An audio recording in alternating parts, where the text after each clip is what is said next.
की हिंदू राष्ट्र ही संकल्पना चुकीची आहे। हिंदू राष्ट्राच्या नावाखाली त्यांना एक ब्राह्मण राष्ट्र आर्यवर्त राष्ट्र निर्माण करायचं आहे, परंतु बहुजन समाज मोठ्या संख्येने असल्यामुळे हिंदू या संज्ञेचा ते वापर करत आहेत।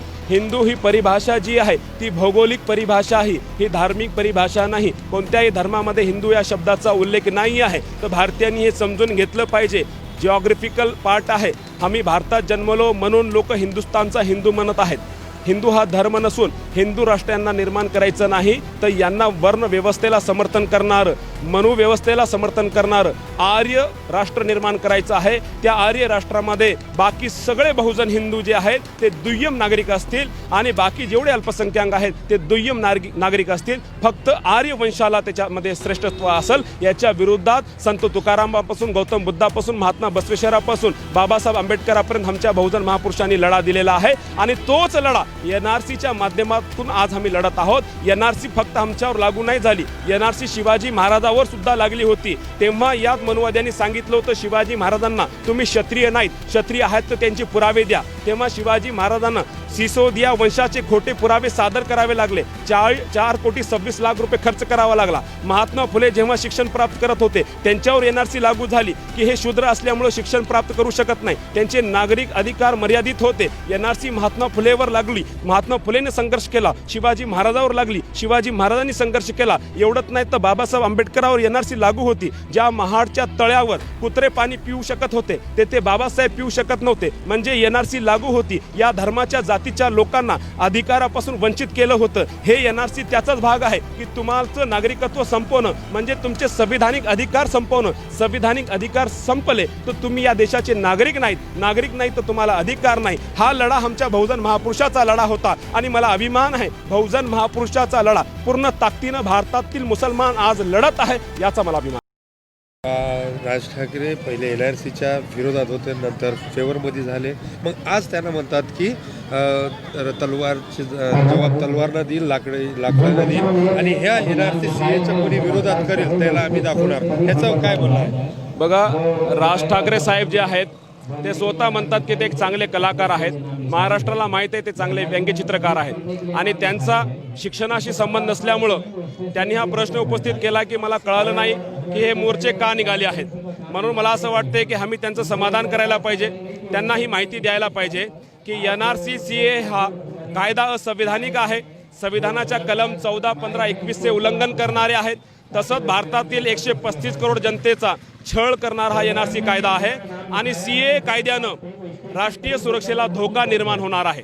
मला असं वाटते याची माहिती राज ठाकरे साहेबांपर्यंत जर पोहोचली तर राज ठाकरे साहेब त्यांना समर्थन करणार नाहीत।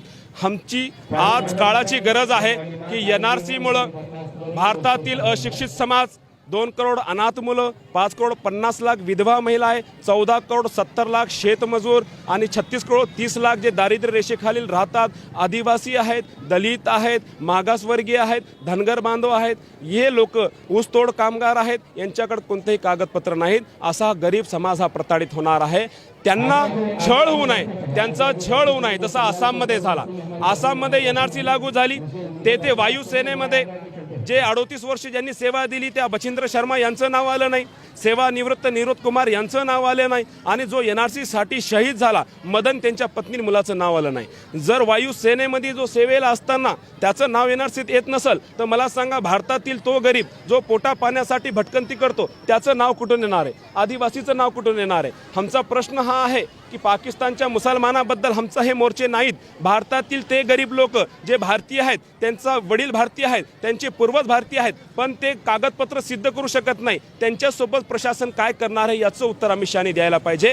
त्यांनी जर याचं उत्तर दिलं तर मला वाटते की भारतातील त्यांच्या विरोधात जे मोर्चे आहेत ते बंद होतील। हे हिंदू राष्ट्रीय व्हावे अशी काही भाजपाचे नेत्याची मागणी आहे, ह्याचं काय होतं? बघा, नेमकं ह्याचं हिंदू राष्ट्रीयाचं काय होतं? मी तुम्हाला एक गोष्ट सांगतो, मी एक विद्यार्थी असल्यामुळं विविध धर्माचा मी खात्रीपूर्वक सांगतो की हिंदू राष्ट्र ही संकल्पना चुकीची आहे। हिंदू राष्ट्राच्या नावाखाली त्यांना एक ब्राह्मण राष्ट्र आर्यवर्त राष्ट्र निर्माण करायचं आहे, परंतु बहुजन समाज मोठ्या संख्येने असल्यामुळे हिंदू या संज्ञेचा ते वापर करत आहेत। हिंदू ही परिभाषा जी आहे ती भौगोलिक परिभाषा आहे, ही धार्मिक परिभाषा नाही। कोणत्याही धर्मामध्ये हिंदू या शब्दाचा उल्लेख नाही आहे। तर भारतीयांनी हे समजून घेतलं पाहिजे जिओग्राफिकल पार्ट आहे. आम्ही भारतात जन्मलो म्हणून लोक हिंदुस्थानचा हिंदू म्हणत आहेत.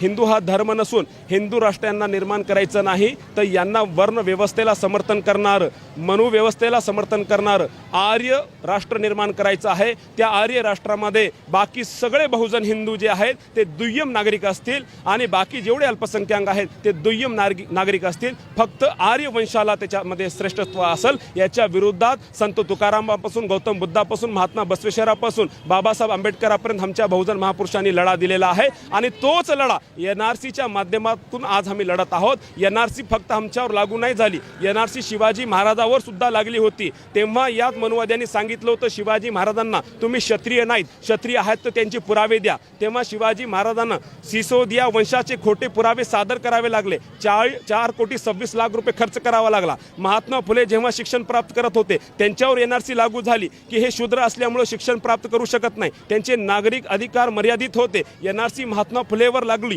महात्मा फुलेने संघर्ष केला. शिवाजी महाराजावर लागली, शिवाजी महाराजांनी संघर्ष केला. एवढंच नाही तर बाबासाहेब आंबेडकरावर NRC लागू होती. ज्या महाडच्या तळ्यावर कुत्रे पाणी पिऊ शकत होते ते बाबासाहेब पिऊ शकत नव्हते, म्हणजे NRC लागू होती. या धर्माच्या जातीच्या लोकांना अधिकारापासून वंचित केलं होतं. हे NRC त्याचाच भाग आहे की तुम्हाचं नागरिकत्व संपवणं म्हणजे तुमचे संविधानिक अधिकार संपवणं. संविधानिक अधिकार संपले तर तुम्ही या देशाचे नागरिक नाहीत, नागरिक नाही तर तुम्हाला अधिकार नाही. हा लढा आमच्या बहुजन महापुरुषाचा लढा होता आणि मला अभिमान आहे बहुजन महापुरुषाचा लढा पूर्ण ताकदीनं भारतातील मुसलमान आज लढत आहे, याचा मला अभिमान आहे. सर, महाराष्ट्र राज्य सरकारने एक मेला उद्धव ठाकरे साहेबांनी म्हणले की NPR हा आम्ही लागू करणार आहे आणि NPR हा का भाग आहे NRCचा आणि CAचा? बघा, त्यांच्या वेबसाईटमध्ये स्पष्ट लिहिलेलं आहे की NPR is the first step of NRC.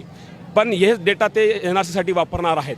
पण आम्ही त्याचा तोड असा काढू शकतो की NPR मध्ये कोणते प्रश्न असले पाहिजे हे अधिकार राज्य सरकारला आहे. तर मागच्या वेळेस ज्या पद्धतीनं NPR केलं होतं तसं जर आम्ही NPR केलं तर त्याचा NRCसाठी वापर होऊ शकत नाही. पण त्यांनी जे नवीन प्रश्न त्याच्यामध्ये ॲड केलेले आहेत ते प्रश्न काढून राज्य शासनानं जुन्या पद्धतीनं NPR केलं तर याला हरकत राहणार नाही. पण यांच्या पद्धतीनं केंद्र शासनाच्या जर NPR केलं तर धोका निश्चित आहे. ते NRCसाठी हे डेटा वापरणार आहेत. त्याच्यामुळे आमच्या सरकारची विश्वसनीयता धोक्यात येऊ शकते. बेटी बचाओ बेटी पढ़ाओ डिजिटल इंडिया हो रहा है और एक हाथ में कुरान तो एक हाथ में कंप्यूटर होगा. ये इसका क्या है मतलब, ये क्या हो चल रहा है? देखो, पहली बात तो ये जो नारे हैं अमित शाह जी खुद कहते हैं कि ये जुमलों की पार्टी है. बेटी बचाओ बेटी पढ़ाओ ये इसलिए नहीं कह सकते कि ना इन्होंने खुद पढ़े ना अपने बेटियों को पढ़ाया, लेकिन उनके इस 5 साल के प्रशासन में हमने देखे शासनकाल में सब में ज़्यादा बेटियों पे अत्याचार हुआ. अत्याचार बलात्कार करने वाले इन्हीं के पार्टी के नेता थे. इन्होंने उनको सज़ा नहीं दी बल्कि बलात्कारियों के समर्थन में मोर्चे निकाले. इसलिए ये जो बात करते हैं बेटी बढ़ाओ बेटी बचाओ बेटी पढ़ाओ, ये एक सब झूठी बात है. अब रही डिजिटल इंडिया की बात, अब ये डिजिटल इंडिया कहाँ से करेंगे? पिछले 5 साल में भारत पर 88 लाख करोड़ का कर्जा कर दिया. भारत के हर शहरी के ऊपर, नागरिक के ऊपर 70,000 रुपये का कर्ज है. पिछले 5 साल में 50,000 किसानों ने खुदकुशी की, 4 करोड़ नौजवानों का रोजगार चले गया. आप मुझे बताओ, यहाँ पे स्कूल बंद किए जा रहे, तालीम पे जो बजट था वो ख़त्म किया जा रहा. तो उनके फैसलों से तो कहीं नज़र नहीं आता कि वो इंडिया को डिजिटल बनाना चाह रहे, बल्कि सब इंडिया की प्रॉपर्टी वो कॉर्पोरेट को बेच डाले उन्होंने. अब रेलवे स्टेशन बेच डाले, अब तो ये महामार्ग है वो बेचने की तैयारी चल रही है, एयरपोर्ट बेच डाले, गवर्नमेंट कंपनी बेच डाले. मुझे बताओ ये डिजिटल इंडिया कहाँ बना रहे? ये तो अंबानी का इंडिया बनाना चाह रहे. सर, एक शेवटी प्रश्न की हा कायदा फक्त मुस्लिम समाजासाठी आहे अशी लोकांना मत आहे. हिंदू मुस्लिम म्हणून हे चालत आहे. याचं उदाहरण असं आहे की या संविधानावर हमला आहे, याच्यासाठी सर्व लोकांनी रस्त्यावर यायला पाहिजे, विरोध करायला. म्हणजे इकॉनॉमी आणि अर्थव्यवस्था पळत आहे आणि हे ध्यान सर्व सरकार NRCवर लागत आहे. आणि ज्या ठिकाणी आपण बघत आहे त्या ठिकाणी मुस्लिम समाजच हे प्रोटेक्स आणि धरणे आंदोलन देत आहे. याच्याबद्दल दुसऱ्या समाजानं यायला पाहिजे, यासाठी आपण काय म्हणतो? मला असं वाटते हा प्रश्न तुम्ही एक हिंदू आणि समाजवादी आणि समजा धर्मनिरपेक्ष पक्षांच्या नेत्याला हा प्रश्न करायला हवा आहे की मुळात या आंदोलनामध्ये एक पाहायला भेटते की मुस्लिम समाजामध्ये जी जागृती आली, संविधानिक जागृती याला म्हणता येईल की या कायद्यामुळं भारतीयांवर येणारं संकट आणि त्यांच्या नागरिकी अधिकारावर येणारं संकट हे मुस्लिमांना कळलेलं आहे, म्हणून ते मोठ्या प्रमाणावर रस्त्यावर आहेत. प्रश्न उपस्थित होतो आंबेडकरी नेत्यावर, प्रश्न उपस्थित होतो बहुजन नेत्यावर की त्यांना हे माहीत आहे की NRC कायद्यामुळं त्यांचा छळ होणार आहे, त्यांच्या पूर्वजांचे ते कागदपत्र सिद्ध करू शकत नाही, पण ते शांत का बसलेले हा प्रश्न तुम्ही त्यांना विचारायला पाहिजे. पण NRC कायद्यामुळं भारतामधील 40 करोड निरक्षर लोकांना संकटात टाकणारा हा कायदा आहे. त्याच्यामध्ये 21 करोड हिंदू आहेत, 8 करोड 70 लाख आदिवासी आहेत, 5 करोड 30 लाख दलित आहेत, 67 लाख शीख आहेत, 23 लाख बौद्ध आहेत. या पद्धतीनं OBC SC ST बांधव आहेत. 2 करोड अनाथ मुलं भारतामध्ये आहेत, त्यांचे आईवडील जगामध्ये नाही. NRC कायद्यामुळे त्यांचा छळ होणार आहे. 5 करोड 50 लाख विधवा आमच्या भगिनी आहेत भारतामध्ये, ज्यांचे पती या जगात नाहीत, आईवडील असतील किंवा नाही माहीत नाही, त्यांचा छळ होणार आहे. ते आपले पूर्वजांचे कागदपत्र कुठून आणतील. भारतामध्ये 1 करोड आमच्या बहिणी, भारत मातेच्या मुली नाईलाजाने वेश्या व्यवसाय करतात, त्यांच्याकडे पूर्वजच नाही, तर कोणत्या पूर्वजांचे ते कागदपत्र सिद्ध करतील. त्यांचा हा कायदा छळ करणार आहे. 14 करोड 70 लाख शेतमजूर आहेत, ते लोकांच्या शेतात मजुरी करून पोट भरतात, त्यांच्याकडे संपत्ती नाही, ते कोणते कागदपत्र सिद्ध करणार. 36 करोड 30 लाख लोक दारिद्र्य रेषेखालील आहेत, 42 रुपये त्यांचं उत्पन्न आहे, 32 रुपये ग्रामीण भागात उत्पन्न आहे, ते स्वतःचं पोट भरू शकत नाही, ते संपत्तीचे कागदपत्र कुठून आणणार आहेत. 18 लाख लोक रस्त्यावर राहतात, बसस्टँडवर, रेल्वे स्टेशनवर, फुटपाथवर राहतात, त्यांच्याकडे स्वतःचं घर नाही, मग मालकीचे कागदपत्र कुठून देणार. अशा प्रकारे भारतातील तो समाज पोटा पाण्यासाठी भटकंती करतो, कधी या जिल्ह्यात कधी त्या जिल्ह्यात, तो धनगर असो किंवा तो ऊसतोड कामगार असो, यांच्याकडे कागदपत्र नाही, त्यांच्या मुलांना शिक्षण भेटत नाही, एका जागी ते राहत नाही, मग सरकार त्यांच्याकडून कोणते कागदपत्र मागणार आहे. यांचं त्यांनी अजून नोटिफिकेशन सूचना काढलेल्या नाही. भीती याच्यामुळं आहे की आसामचे जे परिणाम आले होते, NRCची जी प्रक्रिया होती, त्यामध्ये वायुसेनेमधले अधिकारी 38 वर्ष सेवा देऊन त्यांचं नाव NRCच्या बाहेर होतं, सेवानिवृत्त शिक्षकाचं बाहेर होतं. मग जर ज्यांनी सेवा दिलेली आहे प्रशासनात त्यांचं नाव जर येत नसेल, तर मग आम्ही सामान्य गरिबांना कुठून सिद्ध करावं, हा प्रश्न त्यांच्यासमोर आहे. शेवटी प्रश्न की मुस्लिम समाज हा NRCवर आता रोडावर उतरलेला आहे, परंतु असे किती कायदे लागू झालेले आहेत, मुस्लिम आरक्षणचा असो किंवा 3 तलाकाचं बिल असो, बाबरी मस्जिद, सर्व हे बिलावर मुस्लिम समाज कधी रोडावर आला नाही. हाच वेळ का? बघा, मुस्लिम समाजाच्या विरोधात जे कायदे निर्माण झाले त्याच्यामुळे फक्त मुस्लिम समाज प्रताडित होणार होता. तो संविधानिक प्रश्न नव्हता आणि भारताच्या राष्ट्रीय सुरक्षेचा प्रश्न नव्हता. भारतातील सर्व धर्मनिरपेक्ष या प्रस्तावनेला तो धोका नव्हता.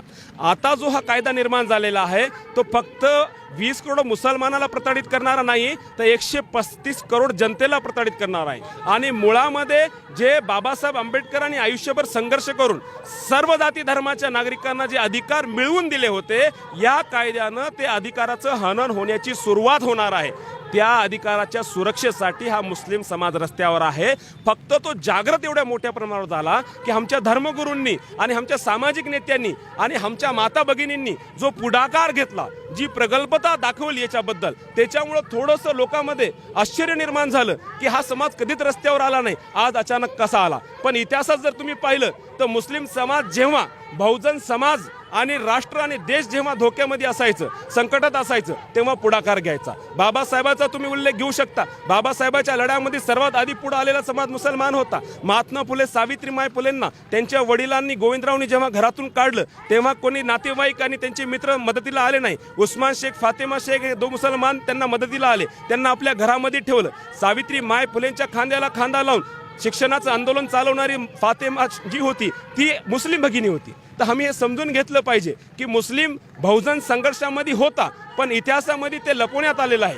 आजही मुसलमान त्या बहुजन महापुरुषाच्या संघर्षाला पुढे चालवत आहे. पण राजकीय जे नेते आहेत, भारतीय जनता पार्टी याला मुस्लिमांचं आंदोलन दाखवू इच्छिते, पण हे मुस्लिमांचं आंदोलन मुळीच नाही, हे संविधानिक आंदोलन आहे. अनेक व्याख्यान झालेलं आहे शिवाजी महाराजावर. लास्ट क्वेश्चन आणि शॉर्टमध्ये की मुस्लिम हा मराठा मुस्लिमात तेढ निर्माण करण्याचे प्रयत्न करतात आणि दुश्मन दाखवतात शिवाजी महाराजांना. थोडक्यात हे सांगा. मी पहिला प्रश्न करतो, जर शिवाजी महाराज मुस्लिमांचे शत्रू होते तर शिवाजी महाराजांच्या वडिलांचं नाव शहाजी आणि काकाचं शरीफजी, त्यांचे आजोबा मालोजीराव भोसले यांनी अहमदनगर येथील मुस्लिम सुफी संत शाह शरीफ यांच्या नावावरून का ठेवलं. दुसरी गोष्ट, छत्रपती शिवाजी महाराजांनी स्वराज्य स्थापन केलं. जर त्यांना मुस्लिमांचा द्वेष असला असता तर सर्व सैन्याचा 1.25 लाख सैन्याचा कमांडर नूरखान बेग एक मुसलमान का केला, आणि तोफखान्याचा प्रमुख इब्राहिम खान हा मुसलमान का केला, आरमाराचा प्रमुख दौलत खान हा मुसलमान का केला, घोडदल प्रमुख सिद्धी हिलाल हा मुसलमान का केला, 31 पैकी 20 बॉडीगार्ड मुसलमान का ठेवले, स्वराज्याचं सर्वात महत्त्वाचं पद जो सरन्यायाधीश होते त्या काळात सन्मानाचं पद होतं, खाजगी सचिव होतं, मौलाना धर्मपंडित खाजी हैदर होते, औरंगजेब तिकडून तहासाठी कुलकर्णी या ब्राह्मणाला पाठवायचा, शिवाजी महाराज मौलाना पंडित जे होते धर्मगुरू खाजी हैदर यांना पाठवायचे. मग शिवाजी महाराजांनी हे विश्वास दाखवला. रायगडावर जेव्हा शिवाजी महाराज पाहणीसाठी गेले होते, जगदीश्वराचं मंदिर बांधलं, तेव्हा मोरोपंत पिंगळेला विचारलं, मोरोपंत पिंगळे जगदीश्वराचं मंदिर बांधलं, चांगलं काम केलं, पण माझ्या मुस्लिम मावळ्याला नमाज पडायला मस्जिद कुठं आहे? मोरोपंत पिंगळे म्हणले की आपण जागा दाखवावी. शिवाजी महाराज म्हणले जागा दाखवावी, माझ्या महलासमोर बांधा माझ्या मुस्लिम मावळ्याला नमाज पडायला मस्जिद. आपल्या महलासमोर मस्जिद बांधणारे शिवाजी महाराज मुस्लिमांचे शत्रू कसे? फक्त मस्जिद बांधली नाही, काझी रायकर म्हणून या काझीला नियुक्त केलं, तिथं नमाज पडवायचं आणि खुतबा जुमे करायचा. म्हणजे शिवाजी महाराजांकडे जे मुस्लिम मावळे होते ते नमाज पडणारे होते, म्हणून त्यांना मस्जिदीची गरज होती. शिवाजी महाराजांचे 2 मुस्लिम सुफी संत गुरु होते, संत याकूब बाबा केळशीकर. तुम्ही जर महाराष्ट्राचा राजा छत्रपती शिवाजी महाराज यांचे चरित्र काशीनाथ अठल्यकर त्यांचं पुस्तक वाचलं, 219 नंबरच्या पानवर त्यांनी ज्या सत्पुरुषाला आपले गुरु मानले होते त्यांची यादी आहे. तिथे संत याकूब बाबा केळशीकर या मुस्लिम अवलियास आपले गुरु केले असे 225 नंबरवर उल्लेख आहे. त्यांना शिवाजी महाराजांनी मस्जिद बांधायला 653 एकर जमीन दिली होती, पण इतिहासामध्ये याचा उल्लेख का करण्यात येत नाही? 2017ला संत याकूब बाबा यांच्या पुण्यतिथीनिमित्त माझा कार्यक्रम होता, मी माझ्या डोळ्यानं पाहिलं. पण शिवाजी महाराजांना जाती धर्माला जोडणारं एक लोक कल्याणकारी राज्य निर्माण केलं होतं, पण त्यांचा इतिहास पुसण्याचं षड्यंत्र त्या लोकांनी केलं ज्यांना शिवाजी महाराज नको होते, त्यांचं स्वराज्य नको होतं.